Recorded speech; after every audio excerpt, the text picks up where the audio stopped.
Hi everyone. Today I'm going to be discussing the topic teens versus social media and should parents be worried.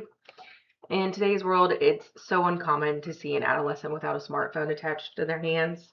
Many parents are familiar with the situation where they ask their child a question and they receive a distracted huh or what back because their attention is focused solely on their phone screen. While technology offers many benefits such as easy access to information, the ability to connect with people anywhere in the world, it also raises important concerns.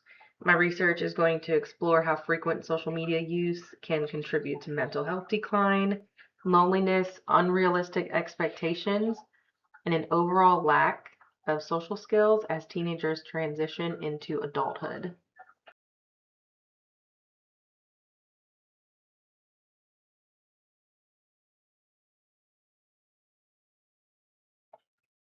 We're going to talk about social media in daily life. Social media plays a major role in teenage communication today. Research shows that 95% of teenagers have access to a smartphone and 97% use at least one social media platform. Because of this, social media influence is so prevalent to how teenagers interact with their friends, share information, and express themselves. A Pew Research study found that 48% of teenagers between the age of 13 and 17 believe that social media is harmful to themselves and people their age. This statistic is very important because it shows that even teenagers themselves can recognize the negative effects that social media can have on their mental health and daily lives. And it's also worth mentioning that children of this age are able to admit that.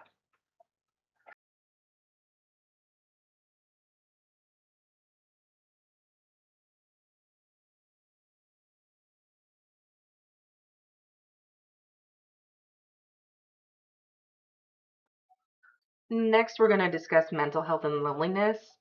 One of the biggest concerns connected to social media is the effect that it can have on someone's mental health. Adolescents are naturally more sensitive to environmental influences and social information as they develop their identity and relationships with peers. When social media becomes a constant and it intensifies the social pressure, the comparison, they get stuck on comparing, I have this versus they have that. Loneliness is another major concern. In a study about adolescent loneliness, one of the participants described the feeling as being alone in a crowded room, whereas you can be with so many people and still feel like you're left out or that you don't fit in. And that applies to social media as well. You can be on social media and have all of these people that are paying attention and they're liking your posts and they're interacting. But then if you were to see them face to face, it would be a completely different story. Research from the World Health Organization also shows that individuals who experience loneliness are twice as likely to develop depression, and that highlights the serious mental health risk that can be connected to feeling lonely and isolating oneself.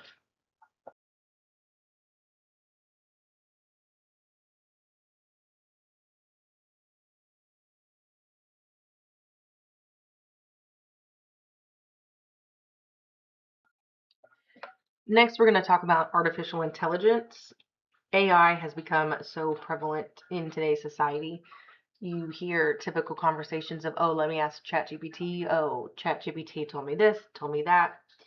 These programs can hold conversations with the users and stimulate human interaction without actually having the interaction itself. Research shows that 33% of teenagers use AI platforms for social interaction and relationships, and another 31% say that conversations with AI feel just as satisfying as a real life conversation face to face. Because these interactions are available at any time, it can come across as if artificial intelligence is helping teens strengthen their social connections via social media.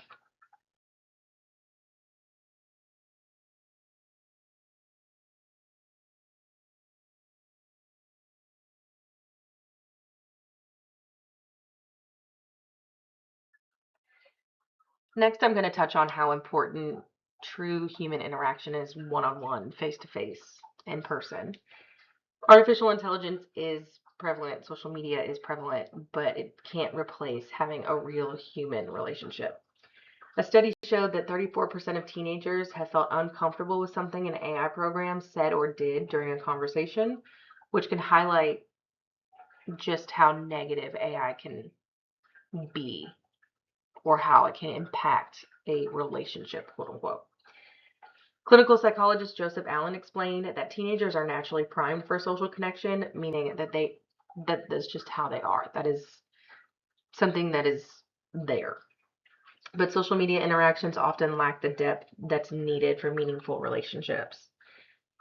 In a personal interview that I conducted for this research, one of the parents explained how her daughter began to isolate herself, focus heavily on social media. She began comparing herself to, oh, she has this and that, and I don't have that. Why don't I have that? And it became so intense that she was isolating. She was in her room. She wouldn't come out. She wouldn't come and eat. And it became a much larger deal than it had at the beginning. And this is a prime example of how social media can influence behavior and emotional well-being for an adolescent during such a important time in their life.